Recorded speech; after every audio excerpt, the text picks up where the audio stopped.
वस्सलातु वस्सलाम अला रसूलिल्लाह। First of all जो हमारा लेक्चर है आज, जिस बारे में हमारी प्रेजेंटेशन है, वो है फ़स्ख़ निकाह बवजह तासुर नफ़क़ा। यानी तासुर नफ़क़ा की बिना पर क्या फ़स्ख़ निकाह की शरीयत मुताहरा इजाज़त देती है या नहीं देती। तो पहली तो बात यहाँ पर यह है कि तासुर नफ़क़ा किसे कहते हैं, तासुर नफ़क़ा से मुराद क्या है, और फिर बात करेंगे कि क्या इस सूरत में शरीयत मुताहरा इंदल अहनाफ़ इसकी इजाज़त है कि अगर तासुर नफ़क़ा की सूरत पाई जाए तो फ़स्ख़ निकाह किया जा सकता है या नहीं किया जा सकता। तासुर नफ़क़ा से मुराद ये है कि शौहर अपनी ज़ौजा को हुकूक़ ज़ौजियत में हुकूक़ के अंदर नान नफ़क़ा जो आता है, नान नफ़क़ा अदा करने पर कादिर ना हो, यानी खुराक फ़राहम करने पर, इसी तरह रिहाइश का मकान या कपड़े वगैरह हैं, इस तरह के जो नान नफ़क़ा जिसे हम कहते हैं, अगर शौहर इसकी अदायगी पर कादिर ना रहे, इससे आजिज़ हो जाए, इससे महजूर हो जाए, तो इस सूरत में इसे कहा जाता है तासुर नफ़क़ा। अब सवाल यहाँ पैदा होता है कि तासुर नफ़क़ा की बिना पर शरीयत मुताहरा इस बात की इजाज़त देती है हमें कि तासुर नफ़क़ा के बाइस निकाह को फ़स्ख़ कर दिया जाए। तो जिस तरह से यहाँ सवाल यही पैदा होता है, सवाल कीजिए। तो यहाँ सवाल यही पैदा हो रहा है कि अब एक शख्स है, जिस तरह ज़िक्र किया गया, वो बज़ाहिर तो ज़ाहिर करता है कि मेरे पास बहुत सारा कारोबार है, एक बड़ा बिज़नेसमैन आदमी हूँ, मेरी सैलरी अच्छी है, जॉब अच्छी है, लेकिन निकाह के बाद मालूम होता है कि जो बात उसने ज़ाहिर की थी वो उसमें काज़िब था, झूठ बोल रहा था, और मालूम ये हुआ कि उसके पास तो कुछ पैसे नहीं हैं और वो तासुर नफ़क़ा का शिकार है। औरत जो है बहुत परेशानी से अपने अय्याम को गुजार रही है। इसी तरीके से ऐसा भी होता है, बज़ाहिर इब्तिदा में तो कारोबार था लेकिन अब कारोबार ख़त्म हो गया। बस औक़त ऐसा भी होता है कि सब कुछ होने के बावजूद, माल पैसा मौजूद है, लेकिन औरत को तलाक भी नहीं दे रहा और हुकूक भी अदा नहीं कर रहा, नान नफ़क़ा भी नहीं दे रहा। अब औरत जो है ज़िंदगी गुजार रही है, बहुत ही ज़्यादा मुश्किल के अंदर है, बहुत सारे मामला तो सदर मौजूद हैं। तो क्या इस सूरत में भी शरीयत मुताहरा हमें फ़स्ख़ निकाह की इजाज़त देती है या नहीं देती। तो इस सवाल में कह रहे हैं कि शौहर ग़ुरबत इफ़लास के बाइस नफ़क़े के इंतज़ाम से आजिज़ हो और औरत ज़रर सहने के लिए इसे बवजह हाजत दाइमा ये इजाज़त है कि हनफ़ी काजी के यहाँ दरख्वास्त ज़ाहिर करे और हनफ़ी काजी निकाह को फ़स्ख़ कर दे। तो याद रहे, इंदल अहनाफ़ असलन मज़हब यही है कि तासुर नफ़क़ा के बाइस फ़स्ख़ निकाह की इजाज़त नहीं है। लेकिन ये बात आप जानते हैं कि कुछ असबाब सत्ता भी होते हैं जिन्हें असबाब सबा भी कहा जाता है। बल्फ़ाज़ ज़िक्र जो असबाब तग़य्युर हैं, शरीयत मुताहरा के बाज़ अहकाम असबाब तग़य्युर की बिना पर, यानी जैसे हम मरूर ज़माना कहते हैं, ज़माने के गुजरने के बाद, अय्याम रोज़ के गुजरने के बाद अहकाम में तब्दीली आ जाती है। तो उसी बिना पर चूँकि यहाँ पर तासुर नफ़क़ा के बाइस ज़रूरत मुताक़क़ हो रही है, हाजत मुताक़क़ हो रही है, औरत के हक़ में ज़रर पहुँचने का अंदेशा है, बल्कि यकीनन पहुँचता भी है, तो इस सूरत में शरीयत मुताहरा ने हमें इजाज़त दी तासुर नफ़क़ा की बिना पर भी फ़स्ख़ निकाह, ज़रूरत की बिना पर इसकी इजाज़त है कि निकाह को फ़स्ख़ किया जा सकता है। लेकिन याद रहे कि ये असलन नहीं किया जाएगा, इसके तहत कुछ तफासील हैं, चंद सूरतें बनेंगी जिसके बारे में इंशाअल्लाह मैं वज़ाहत करता हूँ आगे। यहाँ बात यह है, याद रहे कि काजी फ़ौरन ही निकाह को फ़स्ख़ नहीं करेगा जब ये सूरत मुकद्दमा पेश होगा। अब सूरत हाल ये है कि काजी के सामने ये सूरत पेश आई और वहाँ तो काजी ने पहले ये देखना है, बहुत सारी सूरतें हमारे ऐसी होती हैं जब केस कोर्ट में जाता है तो वहाँ यही बात की जाती है कि सबसे पहले जो मुद्दा पेश किया जाता है कि ये नफ़क़ा नहीं देता, नान नफ़क़ा नहीं देता, और बसा औक़ात इस बात को बुनियाद बनाते हुए निकाह को फ़स्ख़ भी कर दिया जाता है। अब यहाँ असल में बात देखने की ये है कि आया उसका जो ये दावा है, दावे में वो सादिक भी है या नहीं है। तहकीक यहाँ ये तहकीक तलब बात है कि वो जो बात कह रही है, खातून जो कह रही है, वो अपने इस दावे में सादिक है या नहीं है। इसकी तीन सूरतें बनेंगी। पहली बात तो ये है कि जो औरत दावा कर रही है वो उसमें झूठी हो, यानी शौहर नान नफ़क़ा देता है लेकिन वो चाहती है कि निकाह ख़त्म हो जाए, तलाक भी नहीं दे रहा, सब मामला सही है, लेकिन औरत साथ रहना नहीं चाहती और वही दावा कर देती है कि मुझे नान नफ़क़ा नहीं देता। तो क्या इस बात को बुनियाद बनाते हुए निकाह को फ़स्ख़ करने की इजाज़त है? एक बात, यानी कि यहाँ क्या बात है कि औरत झूठा दावा कर रही है। दूसरी बात यह है कि झूठा दावा नहीं कर रही लेकिन आर्जी तौर पर नान नफ़क़े की परेशानी है, यानी थोड़े से मसाइल हो सकते हैं। तीसरी सूरत ये बनेगी कि हाजत मुतहक्क़क़ है, यानी वो अपने दावे में बिल्कुल सच बोल रही है, और हाजत दायमा है, यानी हमेशा का सिलसिला है कि वो बिल्कुल नान नफ़क़ा नहीं देता। उसकी मुख्तलिफ़ सूरतें हो सकती हैं जिस तरह मैंने इब्तिदा में ज़िक्र किया। तो तीन सूरतें बन गई। पहली सूरत क्या थी? अब तहकीक जब काजी ने की, दावा आया केस के बाद, तो तहकीक से मालूम हुआ कि वो अपने दावे में झूठी है, या फिर मालूम ये हुआ कि दावे में झूठी नहीं बल्कि सच कह रही है, लेकिन बात यह है कि वो जो मामला है वो आर्जी है, यानी थोड़े से अरसे के लिए ऐसा हुआ है, हमेशा से ये मामला नहीं है कि वो नफ़क़ा ना देता हो। तो अब काजी के ऊपर लाजिम यह है कि काजी ज़जर करेगा, यानी औरत को उनके जो सुलह का मामला कराएगा और सुलह के बाद उनको तरगीब भी करेगा, तरहीब भी करेगा। दोनों मामलात को पेश नज़र रखते हुए उनको कहेगा कि अब आप नए सिरे से आगाज़ करें और ये तमाम झगड़े को उसको ख़त्म कर दें। तो पहली सूरत ये बन गई कि काजी जो है उनके दरमियान सुलह करा देगा। दूसरी सूरत ये पैदा होगी कि अब वहाँ पर, जिस तरह पहली सूरत में ही बात जिक्र की, दूसरी सूरत में यही बात है कि तहकीक से ये बात साबित हो जाए कि औरत मुसलसल तासुर नफ़का के आज़ार में मुब्तला है और शौहर मोहताज है और बीवी के हक़ में हाजत दाइमा मुतहक़्क़िक़ है। तो अब काजी का हुक्म यह है, काजी पे लाजिम यह है कि काजी कहे कि अब आप अपनी ज़ौजा को तलाक दे दीजिए। और जब तलाक देने का कहेगा और वो काजी की बात मान लेता है, काजी सख्ती करेगा और काजी की बात पर अमल करते हुए वो तलाक दे दे तो मामला वैसे सॉल्ट अप हो जाएगा, फर्स्ट की तरफ बात ही नहीं जाएगी। दो सूरतें होगी। अब इसके बाद आती है तीसरी सूरत, यानी काजी कह रहा है आप तलाक दो, लेकिन शौहर जुदाई की नहीं चाहता। वो कहता है कि मुझे तो कोई प्रॉब्लम नहीं है, इन्हें प्रॉब्लम है और तलाक का हक शरीयत मुताहरा ने मुझे दिया है, तो मैं तलाक नहीं देता, बल्कि औरत को मुअल्लक करा हुआ है, ना तलाक दे रहा है ना ही सही तरीके से हुकूक की अदायगी कर रहा है। तो अब इसमें आगे क्या कहते हैं देखते हैं ज़रा। आगे बात यह है कि अब यहाँ पर ये देखा जाएगा, ये बात याद रहे कि इंदल अहनाफ आपने समाअत कर लिया, फस्के निकाह बवजह तासुर इंदल अहनाफ दुरुस्त नहीं है, लेकिन इमाम शाफी रहमतुल्लाह तआला अलैह के नज़दीक फस्के निकाह तासुर की बिना पर बिल्कुल जायज़ है। तो अब यहाँ ये देखा जाएगा, अब शौहर को चूँकि काजी ने हुक्म क्या देना है, हुक्म ये देना है कि आप तलाक दे दीजिए, लेकिन तलाक नहीं दे रहा तो उसके लिए मुख्तलिफ तदाबीर इख्तियार की जाएंगी। उसको ज़जर करेगा, ताज़ीर भी कर सकता है, बोलेगा भाई बाइकआउट कर दिया जाए इसका, इससे कोई बात ना करे, कदा ताल्लुक़ कर लें। लेकिन उसके बावजूद भी वो बात नहीं मान रहा, बाद ऐसे लोग होते हैं, इतना कुछ हो गया उसके बावजूद भी फंस गया, वो तलाक देने पर आमादा नहीं हो रहा। जब तलाक देने पर आमादा नहीं हो रहा, अब हल ये निकलता है, अब देखा ये जाएगा, अगर वहाँ पर कोई शाफ़ई काजी मौजूद है जो फ़िक़्ह शाफ़ई को फॉलो करने वाला है और सही अक़ीदा भी हो, तो हनफी काजी उस फैसले को भेजेगा शाफ़ई काजी के यहाँ, और शाफ़ई काजी उस, चूँकि इमाम शाफ़ी रहमतुल्लाह तआला अलैह के नज़दीक इस सूरत में निकाह के फस्ख़ करने की इजाज़त मौजूद है, तो लिहाजा शाफ़ई काजी उस फैसले को, ये उसका फैसला करेगा कि इमाम शाफ़ी रहमतुल्लाह तआला के कौल के मुताबिक निकाह को फस्ख़ कर देगा। और फिर दोबारा से वो केस आएगा हनफी काजी के यहाँ और हनफी काजी उस फैसले को नाफिज कर देगा। अब सवाल यहाँ पैदा ये होता है, ये तो हमने जिक्र कर दी बात शाफ़ी काजी वाली बात, अब हमारे पाकिस्तान में पाक व हिंद के अंदर अक्सर इलाके, बल्कि पाकिस्तान में तो ऐसा ही है कि शाफ़ी काजी मौजूद नहीं है, तो अब क्या किया जाएगा। अब चूँकि आपको पता है ज़रूरतें जो है माज़ूरात को मुबाह कर देती हैं, तो इस सूरत में हनफी काजी को भी इजाज़त है कि वो इमाम शाफ़ी रहमतुल्लाह तआला अलैह के कौल के मुताबिक निकाह को फस्ख़ कर दे। जिस तरीके से उलमा ने मफ़क़ूदुल ख़बर की सूरत में बात ज़िक्र फरमाई कि अगर कोई शख्स मफ़क़ूदुल ख़बर हो जाए तो इस सूरत में वो औरत जो मफ़क़ूदुल ख़बर जिसका शौहर हो गया है उसके लिए इमाम मालिक रहमतुल्लाह तआला अलैह के कौल के मुताबिक 4 साल का फतवा दिया जाएगा। और जब काजी वो जिस वक्त से काजी फैसला जारी करे उसके बाद से उसकी मुद्दत शुरू होगी, और फिर जब वो 4 साल मुकम्मल हो जाएंगे तो औरत किसी और से इद्दत गुजारने के बाद किसी और से निकाह कर सकती है। अब यहाँ काजी ये फैसला देगा, हनफी काजी या शाफ़ई काजी, कि यहाँ निकाह फस्ख़ करते हैं, निकाह फस्ख़ करने के बाद औरत अपनी इद्दत मुकम्मल करेगी, उसकी जो भी सूरत हो वो अलग जगह है। इद्दत मुकम्मल करने के बाद औरत किसी और से निकाह कर सकती है, इसमें किसी किस्म का कोई मुज़ाहका नहीं है। यहाँ पर हमारी ये बात मुकम्मल हुई। अब इसके साथ एक और चीज़ जो हमारे सेशन में शामिल थी वो थी गैबत के मुताल्लिक़।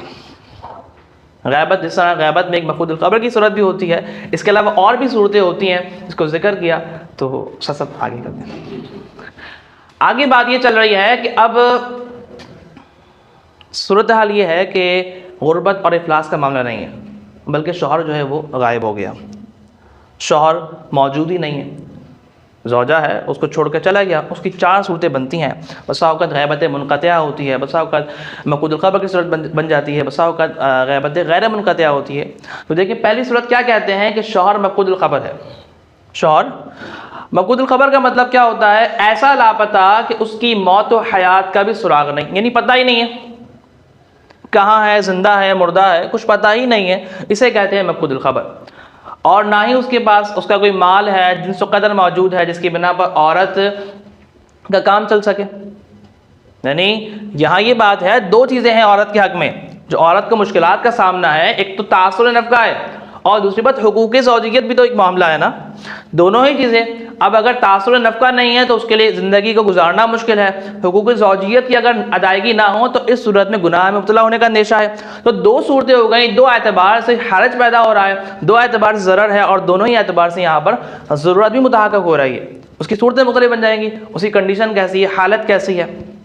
तो पहली सूरत तो है मफ़क़ूदुल ख़बर की, दूसरी कहते हैं ग़ैबत मुनक़तिआ की सूरत है। ग़ैबत मुनक़तिआ से मुराद ये है कि शौहर गायब है और ये मालूम ना हो कि कहाँ है, शौहर गायब है और पता नहीं है कहाँ है, कब आएगा।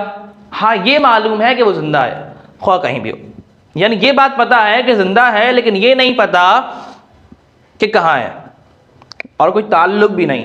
तो इसे कहते हैं, इसको फ़िक़्ह की इस्तिलाह में कहते हैं ग़ैबत मुनक़तिआ। दूसरी ये हो गई दूसरी सूरत। अब आती है तीसरी सूरत हाल, कहते हैं कि इसमें शौहर गायब हो मगर ग़ैबत मुनक़तिआ ना हो, ग़ैबत मुनक़तिआ ना हो यानी क्या हो, मालूम हो कि फ़लाँ जगह है मगर आता नहीं है और ना ही किसी तरह से उससे नफ़का हासिल हो पाता है।